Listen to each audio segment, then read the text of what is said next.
کالعدم TTP کے سرغنہ نور ولی محسود کے خلاف سخت قانونی چارہ جوئی کا فیصلہ۔ فلسطینی اولمپک کمیٹی کا پیرس اولمپکس کے لیے اسرائیلی ایتھلیٹس پر پابندی عائد کرنے کا مطالبہ۔ بنو واقعہ وزیر اعلیٰ KP کا شفاف تحقیقات کے لیے کمیشن بنانے کا اعلان۔ چیف الیکشن کمشنر اور ممبران کے خلاف سپریم جوڈیشل کونسل میں شکایت دائر۔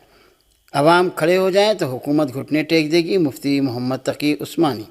فیصلے کی غلط تشریح نہیں کی، مخصوص نشستوں پر سپریم کورٹ کے حکم پر عمل درآمد میں رکاوٹ آئی تو عدالت سے رجوع کریں گے الیکشن کمیشن۔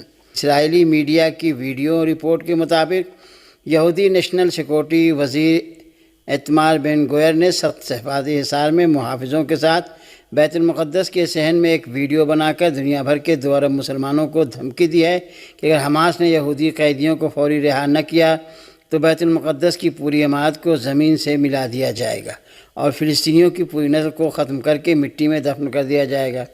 اس کے بعد اسرائیلی پارلیمنٹ نے فلسطینی ریاست کے قیام بائیڈن پلان کو مسترد کر دیا۔ اسرائیلی پارلیمنٹ نے مشرق وسطیٰ میں امن کے لیے 2 ریاستی منصوبے کے خلاف اسرائیل کی تاریخ میں پہلی بار پارلیمنٹ نے ایسی قرارداد منظور کی ہے۔ اسرائیلی میڈیا کے مطابق قرارداد میں فلسطینی ریاست کے قیام کے خلاف 68 اراکین پارلیمنٹ نے ووٹ دیا جبکہ 9 اراکین نے قرارداد کی مخالفت کی۔ اسرائیلی اپوزیشن لیڈر یائر لیپڈ کی پارٹی نے ووٹنگ میں حصہ نہیں لیا۔ کینیسٹ کی قرارداد میں کہا گیا ہے کہ فلسطینی ریاست اسرائیل کے وجود اور اسرائیلی شہریوں کے لیے خطرناک ہے۔ اسرائیل نیشنل سیکورٹی وزیر ایتمار بن گویر اور سموٹریچ نے دھمکی دے رکھی ہے کہ اگر نیتن یاہو نے حماس کے مکمل خاتمے سے قبل جنگ بندی پر اتفاق کیا تو وہ حکومت گرا دیں گے۔ ان دونوں کا شمار انتہا پسند یہودی قوم پرستوں میں کیا جاتا ہے جن کی خواہش ہے کہ غزہ کی جنگ اس وقت تک جاری رہے جب تک حماس کا نام و نشان اور فلسطین باقی ہیں۔ ان کی 7 اکتوبر سے یہی خواہش ہے کہ حماس اور فلسطینیوں کو مکمل طور پر ختم کر دیا جائے، لیکن سوال یہ ہے کہ پورے عالم اسلام میں کہیں ایسا کوئی پلان موجود ہے جس کے تحت بیت المقدس کی حفاظت کی جائے؟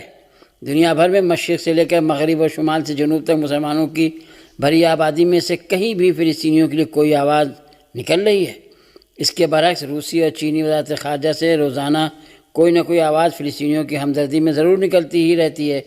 عالمی اخبارات کے مطابق امریکی سیکریٹری خارجہ اینٹونی بلنکن کا مشرق وسطیٰ کا مشن اسرائیلی سیاست سے ٹکرا جاتا ہے۔ امریکی صدر جو بائیڈن کا یہ کہنا ہے کہ غزہ میں جاری جنگ کو ختم کرنے کا وقت آ چکا ہے اور اب اینٹونی بلنکن کا کام ہے کہ وہ اسے ممکن بنائے، لیکن حقیقت یہ ہے کہ یہودی امریکی سیکریٹری خارجہ اینٹونی بلنکن اور صدر جو بائیڈن دونوں ہی اسرائیل کے حامی و مددگار ہیں۔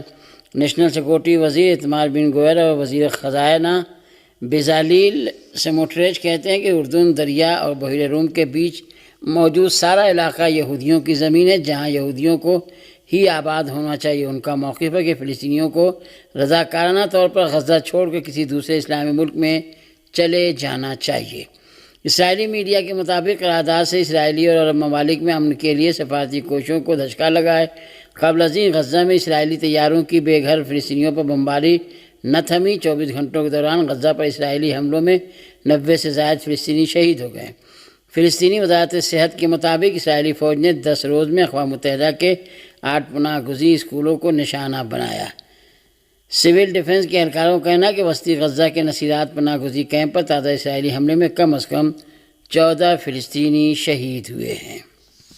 بلقیس بانو سے متعلق مقدمے میں عمر قید کی سزا پانے والے 2 مجرموں کی عبوری ضمانت درخواست مسترد۔ گورنر بنگال پر جنسی ہراسانی کا الزام لگانے والی عرضی پر مرکز اور ریاست کو نوٹس۔ عدالت عظمیٰ کے بینچ نے کہا کہ یہ عرضی آرٹیکل 361 کے تحت تحفظ کی حد سے متعلق سوال اٹھاتی ہے۔ زیر تربیت IAS پوجا کے خلاف UPSC نے FIR درج کرائی۔ بنگلہ دیش میں احتجاج کے مد نظر ایڈوائزری جاری۔ اسرائیلی وزیر کا مسجد اقصیٰ پر دھاوا۔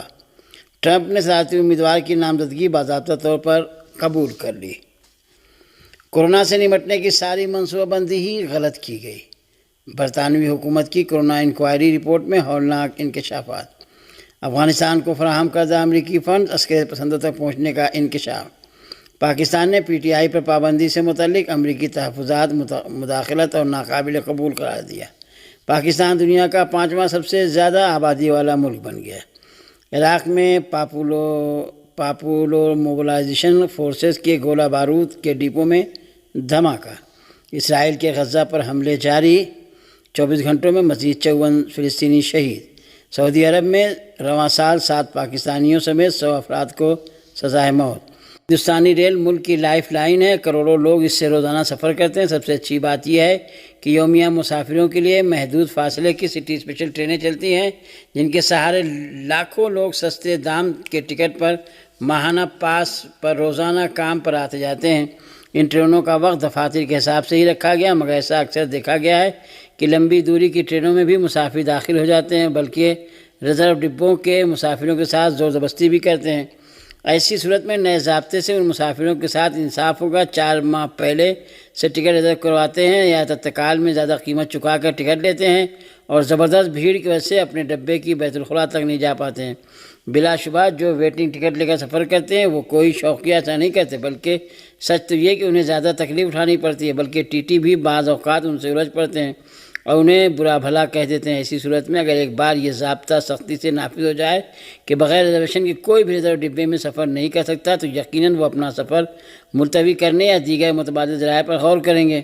اس بات میں کوئی دو رائے نہیں ہے کہ ہندوستانی ریلوے پر مسافروں کا بہت زیادہ دباؤ ہے۔ ایک تو حد سے زیادہ بھیڑ کی وجہ سے ٹرین کے اندر کی صفائی متاثر ہوتی ہے، تو دوسری طرف مسافروں کی بے اطمینانی بھی بڑھتی ہے۔ لیکن اس میں سارا قصور ریلوے کا ہے، وہ صرف ٹکٹ کے پیسے بنانے میں لگا ہے۔ آخر وہ اتنے ویٹنگ ٹکٹ کا کاٹتا ہی کیوں ہے؟ جب سیٹیں محدود ہوتی ہیں، ٹکٹ کینسل کرانے پر اب وہ زیادہ پیسے کاٹنے لگا ہے۔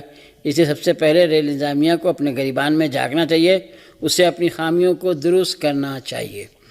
ملک کے غریب لوگوں کو اگر دور دراز کا سفر کرنا ہو تو آج بھی انڈین ریلوے ہی ان کے لیے سب سے کفایتی ذریعہ ہے۔ اس بات کو حکومتیں خوب سمجھتی ہیں، حالانکہ گزشتہ کئی برسوں سے ریلوے کے متعلق یہی کہا جا رہا ہے کہ وہ گھاٹے میں چل رہا ہے۔ اب کچھ پرائیویٹ سیکٹر کو سونپ کر حکومتیں اپنی ذمہ داریوں سے چھٹکارا پانے لگی ہیں۔ اب ریلوے کو پوری طرف پرائیویٹ سیکٹر کو سونپنے کی تیاری ہو رہی ہے۔